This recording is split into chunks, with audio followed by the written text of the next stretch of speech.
Muy buenos días a todos, bienvenidos a este panel de agroindustria, un gusto tenerlos.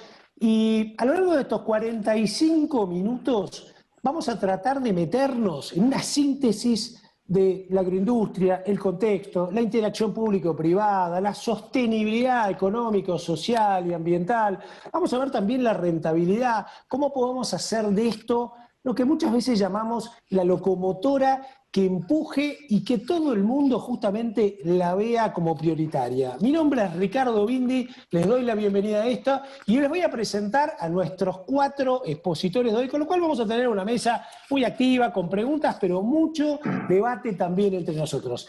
Así que empiezo con mi querida colega y amiga Amanda Fuchsman. Amanda Fuchsman es ingeniera agrónoma, egresada de la Facultad de Agronomía de la Universidad de Buenos Aires, tiene un posgrado en Sistemas de Calidad y Comercio Internacional de los Alimentos, posgrado en Gestión, Logística y Comercio Internacional, bueno, especializaciones, magíster en Gestión de la Empresa Agroalimentaria de la Universidad Católica Argentina. Es responsable de buenas prácticas frutihortícolas nacionales, y trabaja en el Ministerio de Agricultura, Ganadería y Pesca, así que con ella y además yo diría, una persona que motiva y fogonea mucho un gran cultivo, que es una gramínea clave, que es el sorgo. ¿Cómo estás, Amanda? Hola Ricardo, buen día. ¿Cómo estás? Un gusto con vos y con el Impecable, panel. un gusto tenerte acá en el grupo. Bueno, después le voy a presentar a otro gran amigo, el famoso Tomás Mata, más conocido como Tommy, ingeniero agrónomo con posgrado en agronegocios y alimentos. Se ocupa justamente de todo lo que tiene que ver con certificaciones de APRESID. Él es el gerente. Cada vez que tenemos una duda existencial lo llamamos a él para que nos lo cuente. Trabaja mucho en esta interacción de lo que hablábamos, sector público y privado, con esto que tiene que ver con certificaciones. Tiene mucha experiencia en empresas nacionales e internacionales de insumos y producción agrícola y participa activamente en foros internacionales. Así que con él vamos a charlar mucho de este vector que tiene que ver con sustentabilidad, posicionarnos en el mundo. Yo tengo dudas existenciales respecto a si garpa o no garpa el código QR y mostrarle al mundo lo que estamos haciendo. Tommy, mi viejo, un gusto tenerte acá. Bueno, buen día, Richard, un gusto estar. Buen día a todos y gracias por la invitación. Así que pendiente del panel que seguramente va a ser muy, muy bueno. Gracias. Bien, y lo tenemos a Juan Valls. Juan Valls es ingeniero electromecánico con un posgrado en ingeniería ambiental. Actualmente ocupa el rol de gerente de medio ambiente en la empresa Bagio. Es una empresa donde trabaja hace 13 años teniendo a su cargo la gestión ambiental y de sustentabilidad de, escuchá bien esto, 7 plantas industriales, 3 bodegas, así como la relación con organismos gubernamentales, educativos y comunitarios, y es profesor adjunto de la Facultad Regional de Concordia, participa como disertante en distintos eventos regionales. Fíjense, ¿no? Alguien que está justamente metido en un producto como es Baschio, ¿no? Con calidad, con sostenibilidad, con exportación y además con estos vectores que hacen a la sustentabilidad. ¿Cómo estás, Juan? ¿Dónde andás? ¿Por la provincia de Entre Ríos? Sí, hola, ¿qué tal? Buen día, Ricardo. Estamos acá en Concordia, la capital del citrus. Te hago una pequeña corrección, digamos, 13 años hace que estoy dando clases, pero hace 22 que estoy en Baggio, así que Un montón. hace bastante más tiempo. Así que bueno, agradecido obviamente a SEMA, a Roberto de Rosa, que me invitó ya el año pasado y por cuestiones de tiempo no pude estar, pero bueno, agradecido y bueno, vamos a ver si podemos hablar un poco de esos temas que importan. Excelente, gracias por estar con Bien. nosotros. Y ahora sí, lo voy a presentar a Roberto de Rosa, que fue el que nos invitó a todos nosotros, ¿no? Y lo quiero felicitar porque creo que es clave sentarse en los lugares institucionales, ocupar esos espacios, estar, llenarlos con riqueza, esos espacios. Roberto de Rosa es ingeniero en producción agropecuaria, egresado de la Universidad Católica Argentina, trabajó durante 7 años en empresas ligadas a la producción lechera. Actualmente ocupa el rol de gerente general en Aeration, Argentina, empresa especializada en proveer soluciones para el tratamiento de aguas y efluentes. También es miembro, bueno, como mencionaba, de la comisión directiva de la SEMA, y es quien nos invitó justamente a todos en este. Señoras y señores, siéntense, acomódense en las butacas, porque acá aceleramos a fondo con todo con este panel. Así que, primera pregunta, ¿no? Que se me ocurre y se las tiro en el panel.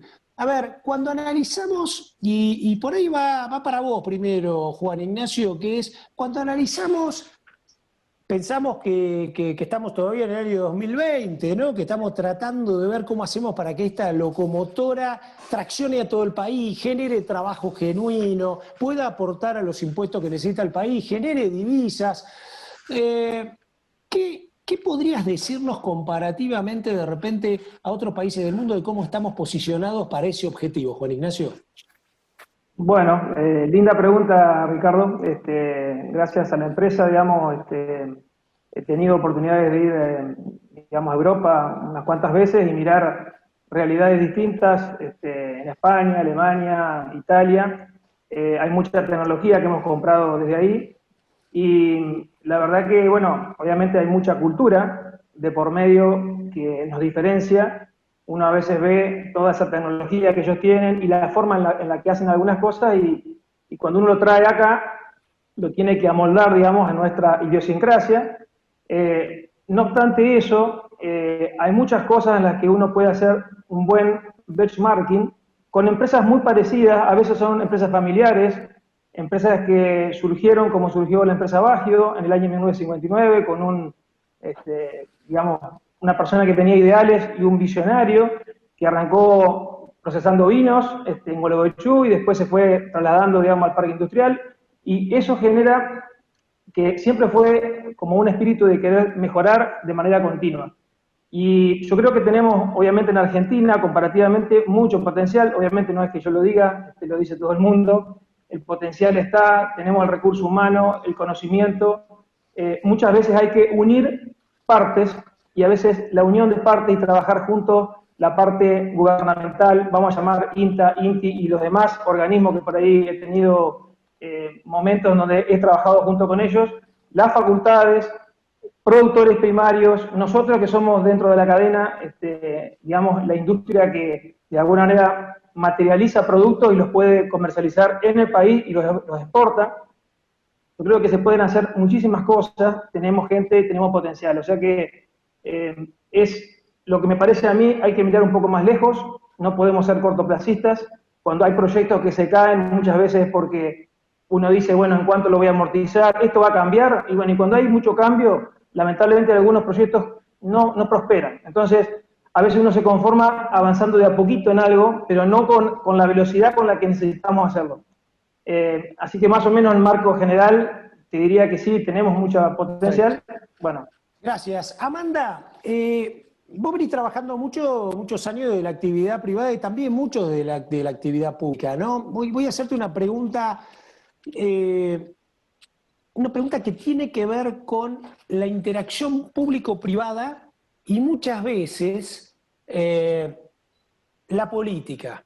Porque me parece que en la Argentina nos falta esa continuidad de políticas, que se vaya un ministro y el que sigue tenga 5 puntos y diga, a ver, esto no se toca, esto no se toca, esto no se toca, le puedo dar un manguito más a tal producción, a la otra, posicionar, etcétera, pero a ver, mercado del mundo no se toca, no se toca el tema retenciones, o se va a una escala y se respeta, o sea, cosas que tienen que ver con políticas agropecuarias. Pero básicamente en esto lo que te quiero preguntar es, ¿hay sostenibilidad en esto? Y por eso a mí me gustó mucho como política público-privada, las mesas de competitividad. Me encantó. Seguí mucho especialmente la ganadera, que me encantó cómo iba a estar. No la ganadera, la de carnes, la de ganados y carnes. Seguí mucho la forestal, porque me pareció también que era muy piola. La lechera empezó y medio que se quedó. Hubo mucho de esto. Entonces, concreto, a veces se nos escapa porque no tenemos continuidad política en las políticas y segundo, acciones o metodologías como estas mesas de competitividad con tu experiencia, ¿cómo las ves? Ricardo, yo noto que, bueno, estamos en una situación muy complicada, pero quitando esto, es cierto que muchas veces los cambios hacen que determinadas políticas se modifiquen. Ahora, yo yendo a lo que tengo mayor experiencia, estas mesas sectoriales fueron muy buenas, estas mesas sectoriales van a continuar.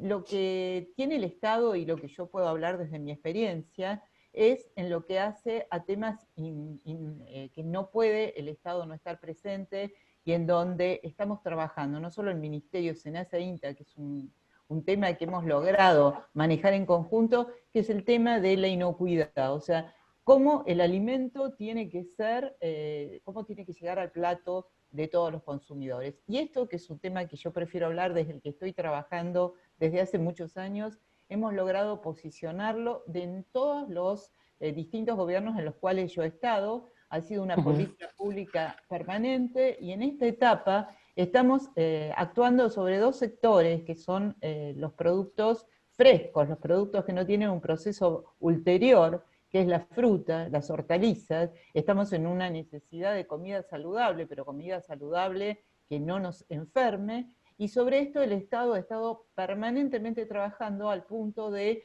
hacerlos obligatorios. O sea, hoy las buenas prácticas agrícolas son obligatorias para frutas, con mucho más sencillo que hacerlo para hortalizas, así que voy a hablar seguidamente de hortalizas. Fruta hay mucho a través de normas privadas, se exporta, y el gran desafío es las hortalizas. O sea, este gobierno y los gobiernos anteriores hemos tratado de armar un sector que pueda ser pujante, que pueda tener calidad, inocuidad sobre todo. Son muy pequeños productores, informales, con montones de necesidades, y yo creo que en el debate que vamos a ir teniendo, vamos a ir viendo todas las necesidades que tenemos del Estado ayudando, acompañando a estos productores, y la posibilidad de sacar un sector adelante en donde siempre que hay normas privadas, lo debe saber Tomás con APRESID, el auditor que viene de afuera, lo que le llama la atención de Argentina es por qué tenemos doble estándar. Y lo que estamos trabajando hoy es no más doble estándar, o sea que lo que come el argentino es también lo que se exporta. Tiene un gran camino para trabajar esto, pero me parece que estamos en el camino correcto, en donde las normas son parejas, para afuera y para adentro. Muy bien. No se cambió. Excelente. Tomás, te paso entonces la pelota a vos, y acá te pregunto algo que tiene que ver, te hago dos preguntas, ¿no? Una, porque hay mucha gente que nos está viendo en este panel de agroindustria, y bueno, y como estamos hablando de ambiente, estamos hablando de cómo lo manejamos dentro de lo que es la cadena agroindustrial. Te pido si podrías hacernos una reflexión, ¿no? De cómo estamos manejando, cuidando el ambiente, buenas prácticas agrícolas, digamos, para que la gente que nos ve diga, che, la agroindustria está laburando bien, ¿tiene algún tipo de error o no? ¿Cómo lo ves vos? Bueno, sí, obviamente, en principio los errores siempre existen y no se puede generalizar el tipo de práctica que se está haciendo a nivel nacional. Pero sí podemos destacar, por lo menos en la producción primaria de granos, que el trabajo que se viene haciendo, te diría desde 30 años a la fecha, que es mucho tiempo, es muy fuerte en términos de conservación, como se llamaba en su momento. Ahora estamos hablando a nivel mundial, y acá viene a colación por la vinculación con la Unión Europea de este Congreso, de prácticas regenerativas, que antes se llamaba de conservación, ahora estamos hablando de regenerar. Y en esto, la siembra directa, en lo que es la producción de granos a escala, ha tenido un gran impacto. Hoy el 90% va fluctuando, pero arriba del 90% de la superficie agrícola está bajo siembra directa, y no podríamos decir que ese 90%, 92% está con buenas prácticas, porque no es así, o no lo sabemos así es cierta. Pero sí es un gran avance si uno lo mide con otros países de la región o del mundo, es decir, bueno, tenemos una línea de base como para trabajar muy fuerte. O sea, ya arrancamos con una adopción de un tipo de técnica que realmente le costó a muchos países años llevarlo adelante. Entonces, la primera foto que te puedo decir, Richard, y yendo a tu pregunta, es que estamos con una buena base, pero hay mucho para construir para arriba, digamos. Estamos en los inicios de este tipo de discusiones, donde hay algunos que ya se adelantaron varios años, pero todavía considero yo, que estamos en los inicios. Excelente. Y ahora te pregunto a vos, Roberto, ¿no? Porque fíjense, y le cuento a la audiencia para ir integrándola, ¿no? Vimos un poco el panorama de las oportunidades del posicionamiento argentino que nos contaba Juan Ignacio. Con Amanda nos metimos un poco en esa interacción necesaria, políticas públicas y privadas, e incluso esa buena interacción entre distintos estamentos del Estado, como bien mencionaba ella, ministerios, SENASA, INASE, ARPOP, todo lo que tiene que ver con eso. Y Tomás nos hablaba de buenas prácticas agrícolas, cuidado ambiental, etcétera. Así que, Roberto, ahora voy con vos a otro gran capítulo que seguramente a la audiencia le va a interesar, vos que tenés tu experiencia en lechería y que con tu empresa estás trabajando también en el tema de aguas, que es calidad alimentaria. Viste que se habla mucho y gente, no, tenemos que cuidar, que la calidad, que el plato sobre la mesa. A ver, la calidad de los alimentos que producimos, ¿no?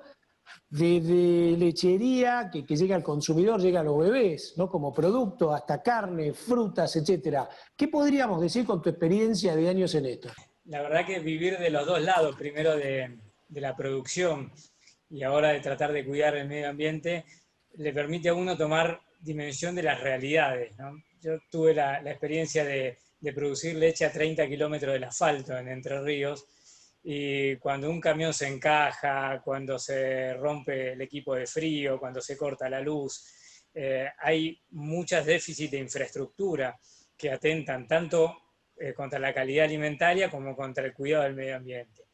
Entonces, recién lo escuchaba a Tomás que comentaba este hito del 90% bajo siembra directa y los años que llevó eso.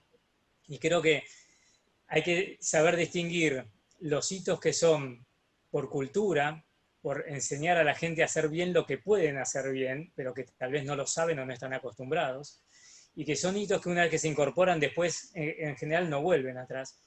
Y los que en realidad, y creo que a diferencia de esto, necesitan de políticas financieras, de políticas fiscales, de políticas de control, para que se logren establecer esos hitos.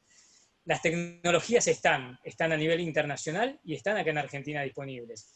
Y muchas veces se ve una gran diferencia entre las grandes empresas que lograron ejecutar estas políticas y pequeños productores que han quedado rezagados en el camino. Y ahí creo que hay que trabajar en la cultura, pero también en las líneas de ayuda a estos productores para que puedan implementar estos sistemas. Vuelvo a vos, Juan Ignacio, para meter otro ingrediente más, la gente que nos está escuchando, porque hablamos de panel agroindustrial. Y cuando uno habla de panel agroindustrial, está incluyendo campo y un montón de eslabones que tienen que ver con la ciencia, con la tecnología, con el productor, con los agrónomos. Es decir, uno cuando habla de campo y agroindustria está hablando de más o menos 3.400.000 puestos de trabajo, directo e indirecto. Esto, el que quiera mirarlo, tiene los datos de FADA que lo explican bien. Entonces, Juan Ignacio, a vos lo que te pregunto es, en una empresa como la que lleva alimentos a la góndola con marca, ¿cómo es esa estrecha relación proveedor-cliente? Lo que los yanquis llaman stakeholders, ¿no? Que es el medio ambiente, tus proveedores, los lugares donde ustedes están y donde trabajan, los colaboradores, los empleados, el respeto al cliente y la cadena con el cliente y a su vez la cadena con el proveedor, y transversalmente, ¿no? Normas que tienen que ver con conducta, con seriedad, con cadena de pagos y también con ese respeto al medio ambiente. Hay varias líneas, digamos, en las que mencionaste y podría hablar de muchos ejemplos. Hay uno, recién Roberto decía, el tema lechería. Nosotros tenemos una planta láctea en Gualeguaychú, tiene una capacidad, digamos, instalada para poder recibir hasta 500.000 litros por día de leche. Y tenemos tambos ahora en la zona que nos están proveyendo y en algún momento hubo, digamos, escuchaba hoy a decir que en la parte lechera hubo un censo hace ya como 4 años donde, digamos, de la Secretaría de Lechería nos preguntaron las necesidades que teníamos las industrias y en realidad me tocó a mí hacerlo un poquito a eso y notaba que teníamos muchas cosas.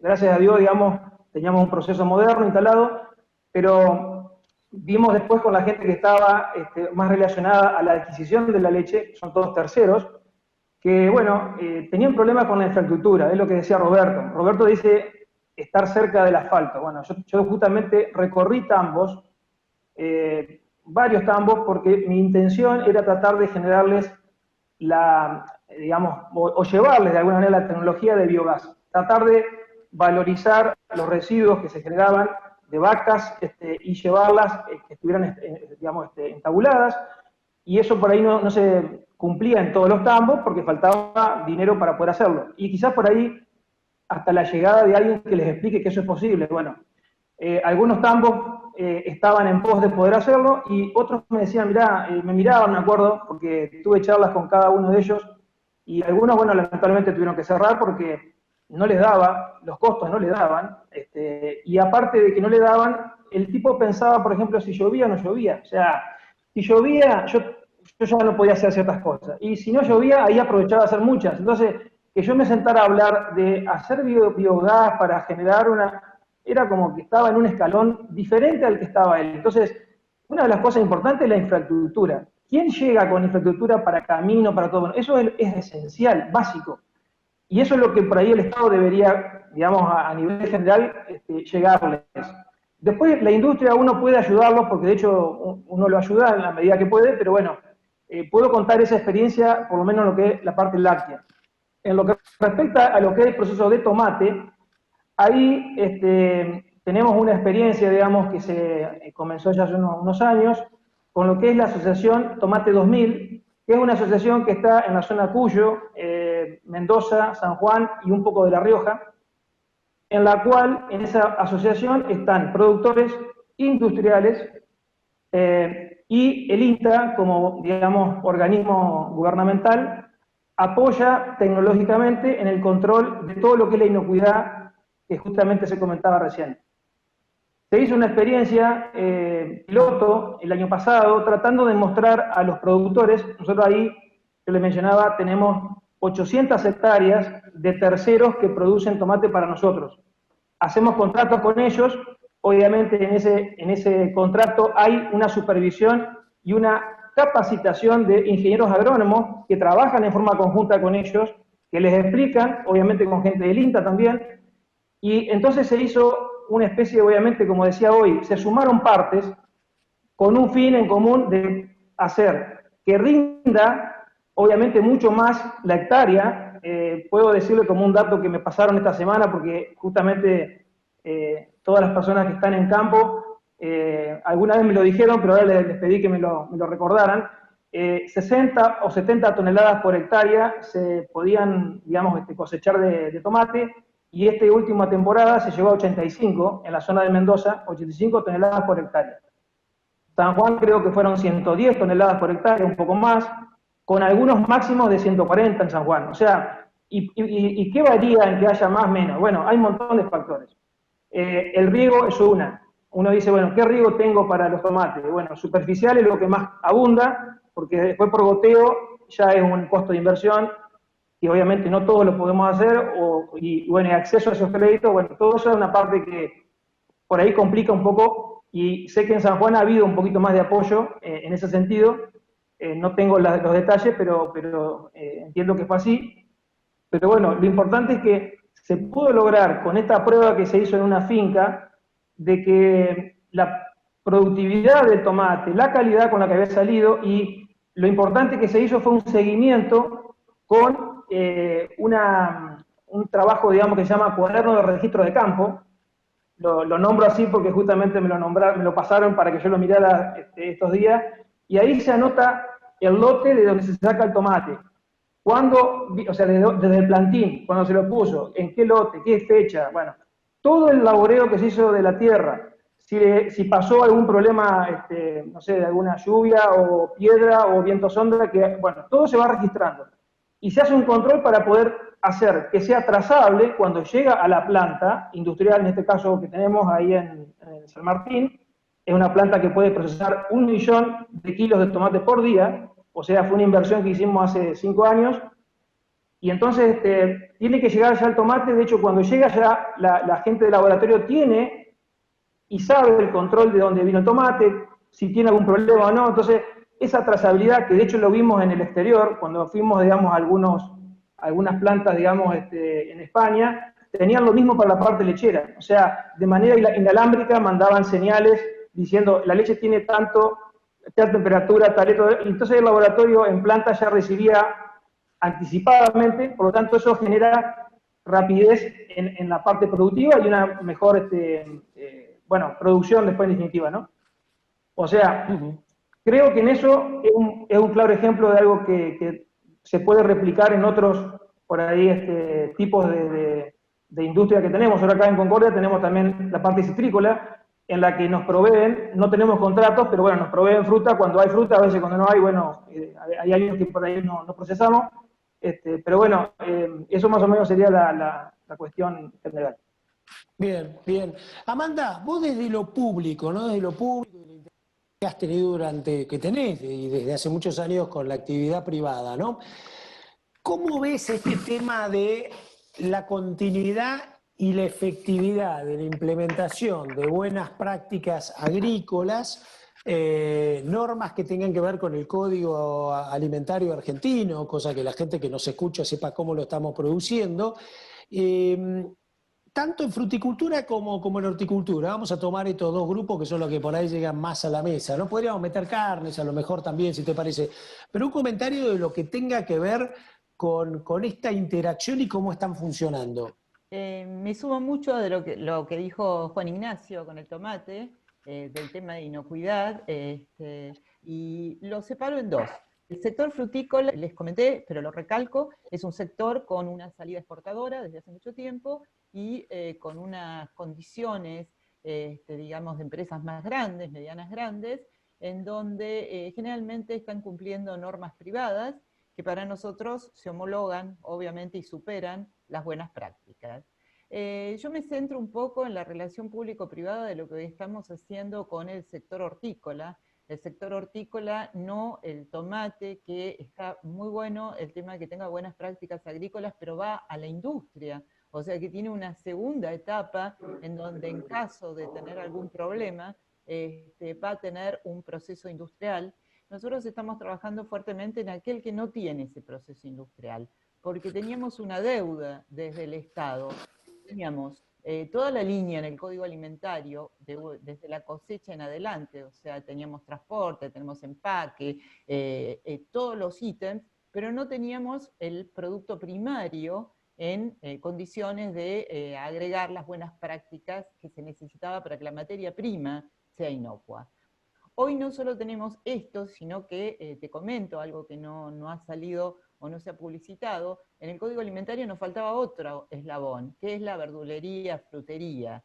Porque decimos, tenemos una materia prima ahora trabajada, y estamos implementando las buenas prácticas, ¿y a dónde llega? Al supermercado tenemos un 15%, que es lo que llega de frutas y verduras, en los comercios de cercanía que hoy están tan en boga con la pandemia. Entonces, el Código Alimentario está trabajando en un protocolo higiénico-sanitario, porque para los que no sabemos, yo no lo sabía, una frutería, una verdulería, era un fondo de comercio igual que cualquiera, que una mercería, que una zapatería. Lejos estamos, cuando hablamos de alimento, que sea lo mismo. Entonces, ¿en qué estamos hoy? El Estado está poniendo todo su trabajo, su empeño en formar gente. Hoy tenemos 2.000 personas desde fin del 2018 a hoy formadas para poder ir a implementar y otras para seguir capacitando asesores. Obviamente que al lado de los productos extensivos, digamos, tenemos un montón de temas a trabajar, es acompañar, es una cultura en horticultura que no está acostumbrada. O sea, es la primera vez que creo caemos desde el Estado con normas obligatorias.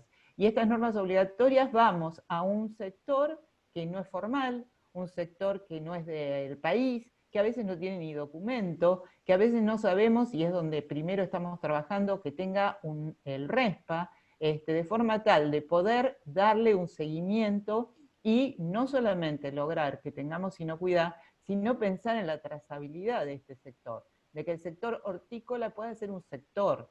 Hoy el sector hortícola no tenemos información. Y a esto le sumamos algo muy importante, las buenas prácticas, y para los que lo manejan en cualquier sector, sabe que mejora no solamente la inocuidad, o sea, produce o permite tener productos, facilita el manejo y mejora el manejo. Disminuye a través del manejo integrado de plagas los herbicidas y los agroquímicos, pero estamos trabajando también con el tema de disminuir las pérdidas, porque en el sector hortícola el 60% de las pérdidas se producen desde siembra a cosecha. Y creo que en un país donde necesitamos la alimentación, podemos darle mejor uso.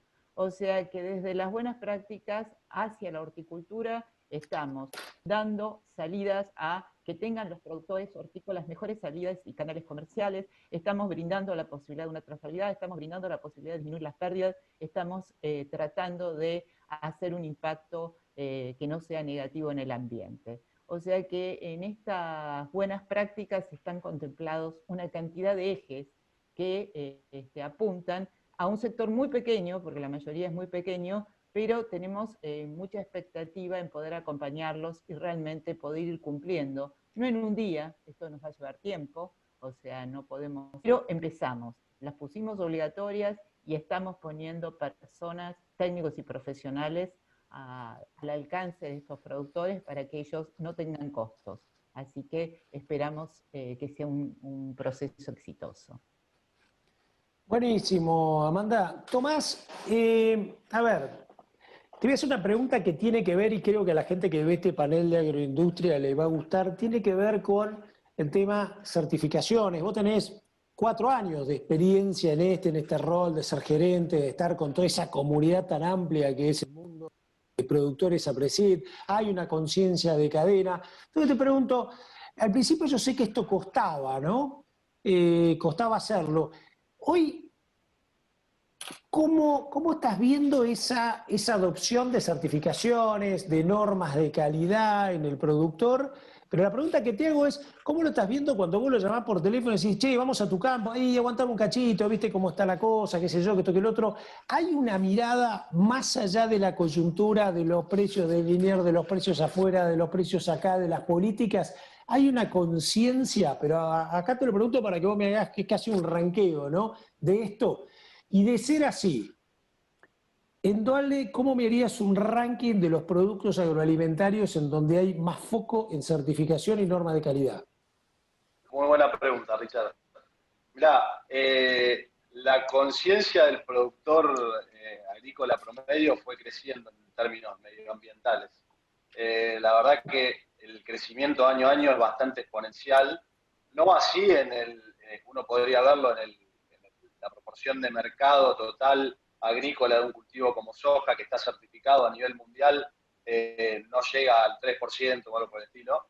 De todas formas, todas las empresas exportadoras tienen lineamiento de sustentabilidad para sus proveedores de granos, que después veremos y discutiremos si esos son certificaciones con una robustez como la que se merece o demás, pero bueno, la discusión fue incrementándose. Acá hay algo muy claro que por ahí Amanda lo comentó, que es el concepto que por lo menos nosotros promovemos de mejora continua. O sea, el productor tiene que adaptarse a estas normas porque alguien golpea la puerta y le pide que se adapte a estas normas, porque si no, no le compra o le compra con un valor agregado o lo que sea. Pero también hay un concepto de mejorar mi producción puertas afuera y puertas adentro. Puertas afuera queda evidenciado en un mercado, puertas adentro hay un montón para mejorar. Obviamente en la línea de lo que decía Amanda del sector frutícola creo que es mucho más notorio eso.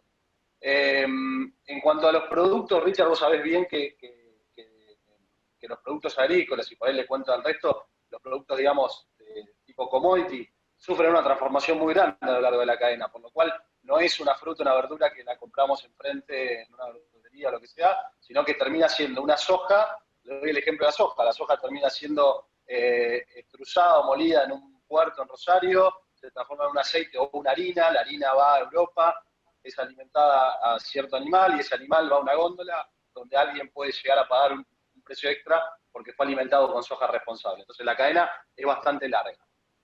En esa cadena es donde se empieza a trabajar en este tipo de cultivos que son de difícil segregación, no de difícil pero costosa, digamos. Se empieza a trabajar en el concepto de balance de masas. Ese balance de masas significa que lo que se certificó al inicio de la cadena es lo que el comprador al final de la cadena se compromete con ese tipo de prácticas. No quiere decir que ese bife, por poner el ejemplo que decíamos de la carne, esté alimentado 100% con soja responsable. De todas formas, esos porcentajes de alimentación con soja responsable van creciendo año a año. Entonces tenés lugares o países como Holanda que ya tienen un gran porcentaje de su soja como certificada responsable.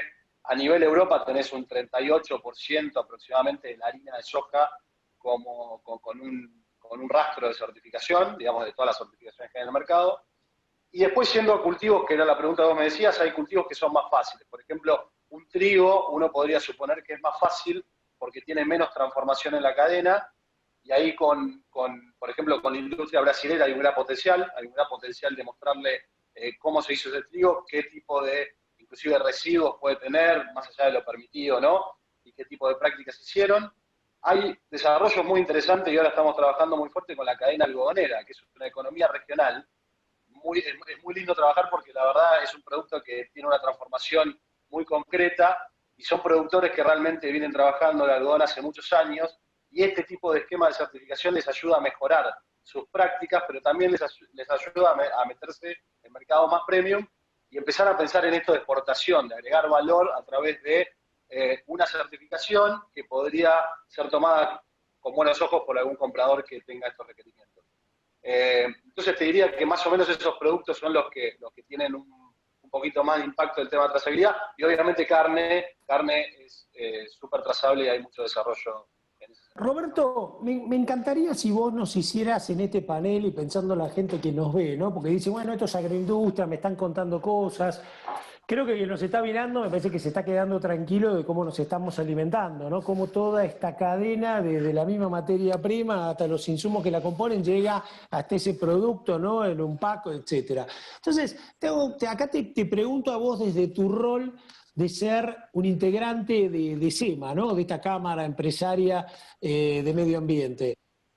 Como agrónomo, como hombre que laburó en lácteo, ¿no? Un producto tan esencial ahora que trabajás todo en este tema también de cuidados de aguas y todo. ¿Vos qué semblanza harías de cómo estamos cuidando desde el campo los procesos industriales hasta llegar a la góndola? Yo te puedo comentar hoy desde el aspecto ambiental. En general, como, ¿no? Creo que, como dijo Tomás, hay un camino bastante avanzado en lo que es agrícola.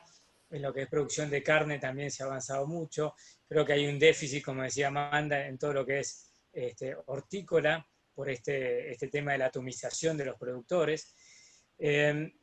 La parte lechera también tiene un tema de atomización. Uno a veces cuando cuenta las buenas referencias del cuidado del medio ambiente, generación de biogás, reuso de efluentes, minimización del uso de agua, riego, generación de fertilizantes, bueno, todo eso lo cuenta lamentablemente en pocos grandes productores que o tienen la capacidad de hacerlo porque realmente concentran mucha producción y por lo tanto muchos desperdicios y subproductos, o tienen a veces una filosofía, una imagen que cuidar también, o a veces exportan y entonces ahí tienen alguna necesidad. Creo que el gran desafío que tenemos nosotros es cómo logramos llegar a los medianos y pequeños productores, por un lado, con obligaciones, con políticas, con normativa, por otro lado también con obligaciones por parte de los consumidores, que el consumidor sepa e incluso le exija de repente a una usina láctea que la leche salga con más certificaciones que las que tiene hoy. Yo me acuerdo cuando solo se medía grasa, bueno, después se empezó a medir proteína, después empezaron a medir unidades formadoras de colonia, y eso es lo que, volvemos a lo de mejora continua que decía Tomás, y yo juntaría mejora continua con también disrupciones, o sea, de repente decir, bueno, ya no más tratar de mejorar un poquito, sino también cambiar ciertas filosofías de producción para que a partir de ahora se hagan de una forma amigable con el medio ambiente. De vuelta, hay cosas que no son tan costosas. Bajar el consumo de agua en un tambo no es costoso, es simplemente implementación y un poco de ingeniería desde el vamos. Tratar los efluentes no es tan costoso y además me reditúa en que después esa estercolera yo la bombeo al campo y todo ese campo está inundado con un exceso de nitrógeno y fósforo. Yo podría hacer algo mejor con eso. Ciertas cosas se pueden hacer protegiendo el medio ambiente, protegiendo la salud, el tema de agroquímicos, el tema de los envases. Ahí se ha avanzado un poco también con la ley de envases. Bueno, se pueden hacer cosas de forma disruptiva y de forma de mejora continua, y ahí el Estado también tiene que acompañar con estrategias a largo plazo. No se le puede pedir a un productor que encare una inversión de muchos miles de dólares sacándola del bolsillo, porque muchas veces ni siquiera la tienen para llegar a fin de mes. Bien, vamos cerrando, parece mentira, pero se nos pasó el tiempo volando, así que les voy a pedir a cada uno de los cuatro, Juan, vos vas a ser el primero, así que te voy alertando, cada uno tiene que hacer una reflexión, una conclusión de 1 minuto que tenga que ver con lo que hablamos y también un aporte final a esta discusión. Seguramente va a haber mucho más debate de estos, pero en un cierre final con un mensaje. Juan Ignacio, vos. No, bueno, la conclusión, digamos, que puedo hacer, y haciendo referencia a todo lo que se habló, por ahí Amanda comentó algo importante, que es el desperdicio de los alimentos en la primera parte, y bueno, y a mí me remite un poco el cómo comenzamos nosotros a trabajar para hacer proyectos de mejora en la parte de flentes, por ejemplo, en Gualeguaychú. No empezamos por ir a ver qué planta de flete teníamos que hacer, que en aquel momento decíamos es el doble, pero bueno, pero primero tenemos que empezar a decir por qué tiramos lo que tiramos. Por lo tanto, ahí es donde tenemos un foco importante de trabajo, en todas las plantas, ahí hay cuestiones de costumbres, de procedimientos, capacitación y obviamente tecnología que hay que aplicar, porque como decía Roberto, hay tecnología disponible en el mundo que nos permite no tirar. Cuando uno se empieza a comparar y empezamos a medir, por ejemplo, con indicadores, nosotros tenemos indicadores ambientales, tenemos 4 indicadores, y uno específicamente del agua mide, se llama ICA, Índice de Consumo de Agua. De lo que yo tomo de la napa, lo comparo contra lo que produzco en un mes. Litro por litro o metro cúbico por metro cúbico, no importa. Eso cuando arrancamos, en el año 2015, estaba en 2.6, esa relación. Empezamos a hacer mejoras en el proceso tratando de no tirar, tratando de evitar hasta de agua que por ahí se malgastaba. Bueno, hoy, digamos, después de todo este tiempo, estamos en valores de menor de 2, o sea, 1.9. Es muy poquito, capaz el gap, digamos, de aumento o de mejora. Pero digo, en algún momento hay que plantar también la medición. ¿Cómo vamos a medir el cambio? Es importante en el comienzo, porque después, digo, nos pasa que, bueno, invertimos, pero ¿en qué mejoramos? ¿Cuánto mejoramos? Bueno, tratar de medirnos es importante. Así que, bueno, sería como, es el resumen sintético. Excelente, impecable, fue el minuto. Amanda. Bueno, resumiendo, más allá de las buenas prácticas que da para mucho, me gustaría, tomando todo lo que dijo el panel, cada uno, comentar, y creo que la Secretaría de Alimentos, Bioeconomía y Desarrollo Regional, que es a la que pertenezco, miren qué 3 grandes rubros, estamos abocados a estos 3 puntos, a la economía regional, al pequeño, mediano productor, y a la articulación público-privada. O sea, creo que no se puede realizar actividades en estos pequeños productores o medianos sin el apoyo del Estado y el apoyo de todas las entidades privadas que puedan ayudar a esto. Creo que todo lo que dijeron cada uno en sus distintas dimensiones, o sea, en APRESID, con lo que son las certificaciones extensivos, lo que se hace en el área láctea, lo que se hace en la parte de tomates y pícola, que estuvieron comentando, y con respecto al algodón, que es una economía regional que también está dentro de nuestra Secretaría, se está trabajando justamente en apoyar a estos pequeños y medianos productores de las economías regionales, que creemos que es de donde vamos a poder sacar al consumo no solo local, sino a la exportación, la necesidad que tiene este país. Y en eso estamos, con normas de calidad, inocuidad, en función de poder alcanzar los estándares que ojalá algún día sean los de la Unión Europea, que es un poco también el tema de este congreso. A eso queremos apuntar de a poco y vamos a llegar. Gracias. Amanda, impecable, muchísimas gracias. Tommy Viejo. Básicamente el concepto por ahí para transmitir es que en realidad tenemos que pensar que somos parte de ese ambiente del que hablamos, lo intervenimos constantemente, sea pequeño, mediano, grande productor, y ahí creo que radica la conciencia de cada uno en hacer un buen uso y optimizar sus recursos.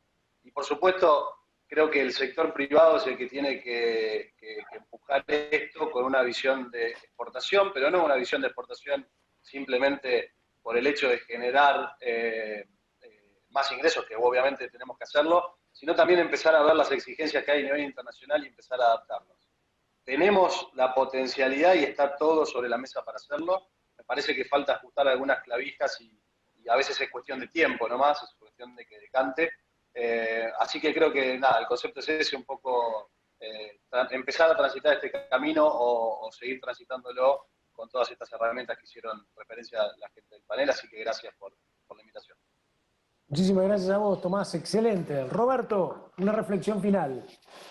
Junto con agradecerles a todos, porque la verdad que ha sido excelente esto. El mundo va a seguir necesitando alimentos y cada vez más. Y Argentina es un país productor. Y puede producir, y puede industrializar, y puede hacerlo cada vez mejor. Nosotros necesitamos consumidores exigentes, un Estado que genere reglas claras y a largo plazo y que dé las herramientas. El resto después la actividad privada va a hacerse cargo de instalarlas, ponerlas en funcionamiento y darle al productor lo que necesita para que el consumidor reciba lo que quiere. Excelente, excelente, excelente panel. Quiero agradecerles enormemente a todos ustedes. Quiero agradecerle a Sema esta invitación que nos hizo. Creo que está muy bueno que en un caso como este nosotros, aunque sea en este ratito, ¿no? Nosotros 5, que tenemos un montón para hablar. Cualquiera de nosotros podría estar los 45 minutos solo, hablando tranquilo y a capela. Acá el desafío era poder hacer esto, estar los 5 y poder llevarte a vos del otro lado un mensaje, llevarte la misma motivación y el entusiasmo que tenemos todos los que estamos acá, los 3.400.000 que trabajamos directamente o indirectamente en esta gran cadena, todo lo que tiene que ver desde la ciencia, como decíamos, porque cada semilla, cada genoma que hay ahí adentro, cada biotecnología, cada molécula de un fitosanitario, cada proceso industrial, cada equipo que está pensando en lo que quiere un consumidor para llevárselo, cada persona que está demandándolo del exterior y se lleva una bandera argentina en un producto y lleva además esas certificaciones, esas marcas, tiene atrás todo esto. Gente de la actividad pública y de la actividad privada teniendo coherencia para trabajar juntos. Creo que lo que nos hace falta, me parece, y esto lo dejo picando, es poder hacerlo mucho más vinculados, poder hacerlos con más relación de confianza. Creo que la técnica, la tecnología y todo lo que hace falta está. Me parece que es un problema de tener, o digamos, la oportunidad de terminar de ponernos de acuerdo. Bueno, muchísimas gracias a todos, muchísimas gracias Tomás Mata, Amanda Fuchsman, Juan Valls, Roberto de Rosa. Muchas gracias a ustedes del otro lado que nos están escuchando y los invito cuando esto esté editado, si les gusta, si les parece, acompáñennos a nosotros a que podamos hacérselo llegar a otras personas, que se entusiasmen y se motiven con esta gran cadena agroindustrial y lo que se trabaja justamente en certificaciones, en cuidado del medio ambiente y en calidad para que llegue a más consumidores. Muchísimas gracias. Gracias. Gracias a todos. Gracias. Gracias. Gracias a todos. Gracias a todos.